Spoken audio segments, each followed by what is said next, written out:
Okay, so with energetic techniques, you're more concerned with the rhythm than you are the actual form, right? So it's your alignment or your coherence with the space around you. And so that's something like, and it's usually not complex movements, right?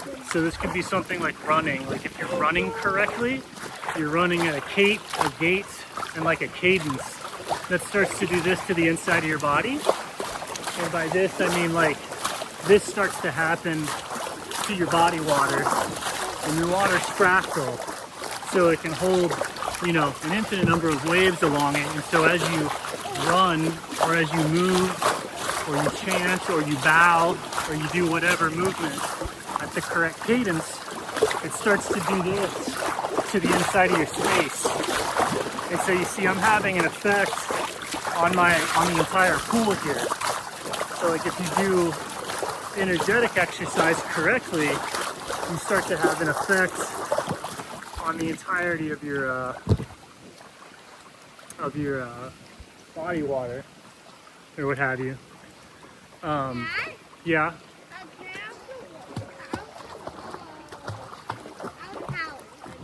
You want a towel? There's one right over there by Willow.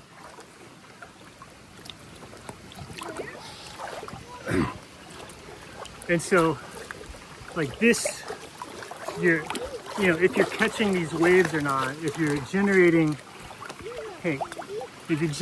these waves or not, that's what the correct technique is, right? Like if you've been learning things from people and they've been saying like, this is the correct form, this is the correct sequence, this is the correct mantra, this is the correct whatever, and they're saying like, oh, it was this instead of this, or it was, you know, this instead of that. Like all of that stuff is relatively nonsense, because if you actually feel the water, it doesn't matter what shape your body is in or your orientation, you just start going up and down in a way to cause these resonant effects, or you just put yourself in the right location at the right time to catch a wave.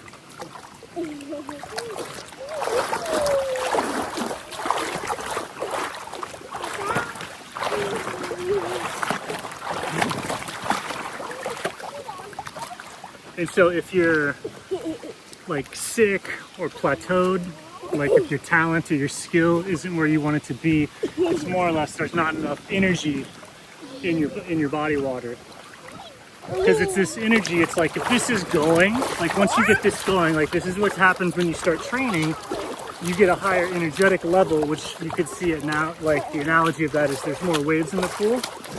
When there's waves in the pool already, I can use those waves to like, instead of generating them, I'll like, whoa, you know, catch the wave.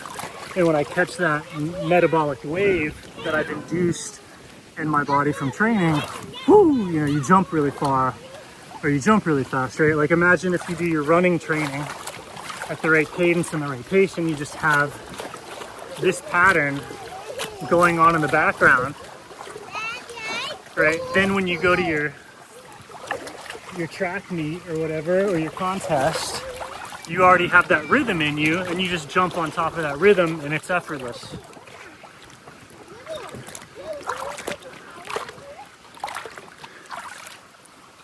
And usually if you're suffering from a disease or something, it's because the pool has lost all the energy in it.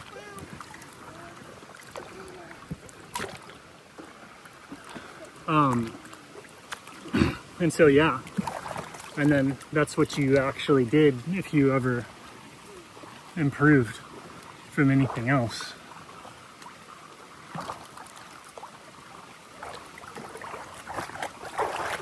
And once you feel that you're like floating in your energetic system, you can actually start to give your weight over to it. And then float.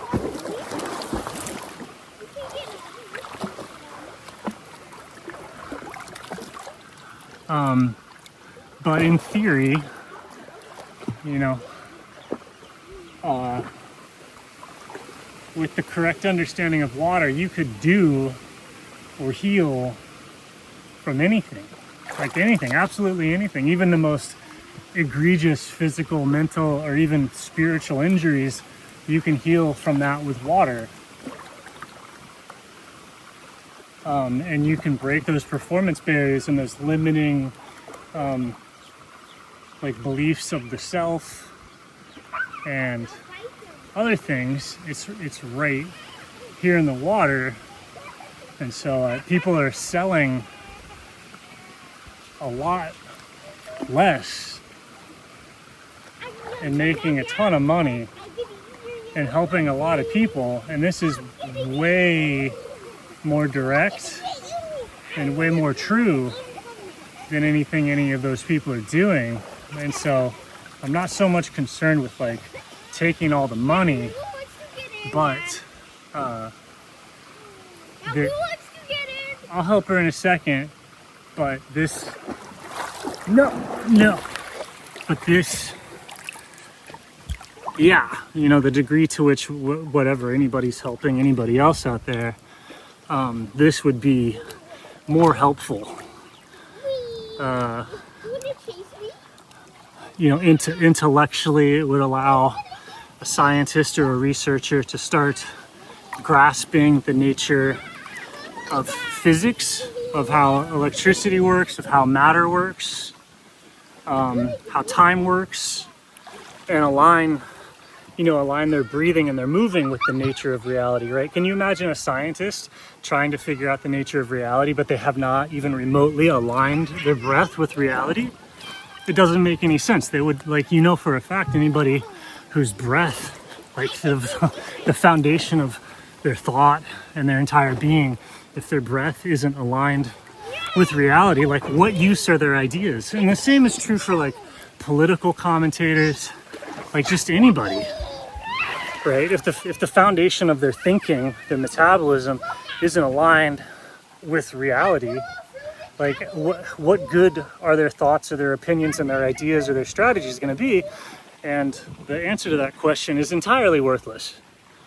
That's what all this stuff out there is. It's entirely worthless, except for people who have accidentally figured out how to use water to do this.